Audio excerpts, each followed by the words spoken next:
નમસ્કાર, હું રાકેશ પંડ્યા. આપ નિહાળી રહ્યા છો અડીખમ ગુજરાત. રંગોના પર્વ ધૂળેટીના તહેવારમાં સૌ કોઈ નાના મોટા એકબીજા ઉપર અબીલ ગુલાલ તેમજ નવા નવા રંગો છાંટી રંગોની વર્ષામાં તડબોળ થઈને પોતાનો ઉત્સાહ અને આનંદ વ્યક્ત કરે છે. આમલકી એકાદશી બાદ હોળી ધૂળેટીના પર્વની ઉજવણીની તૈયારીઓ શરૂ થઈ જતી હોય છે. ધૂળેટી પર્વની શાળાઓમાં રજા હોય છે, તેથી શાળાના બાળકો આવતા નથી, પણ રંગોત્સવની ઉજવણીનો ઉત્સાહ બાળકોમાં ખૂબ જ હોય છે.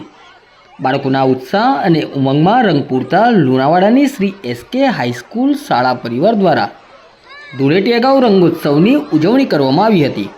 ઉજવણીની શરૂઆત કરતાં અગાઉ બાળકોને હોળી ધૂળેટી પર્વનું મહત્ત્વ સમજાવવામાં આવ્યું હતું. સાથે સાથે શાળાના શિક્ષકોએ પણ બાળકો સાથે રંગોની મજા માણી હતી. સમગ્ર પરિસર રંગમય બન્યું હતું.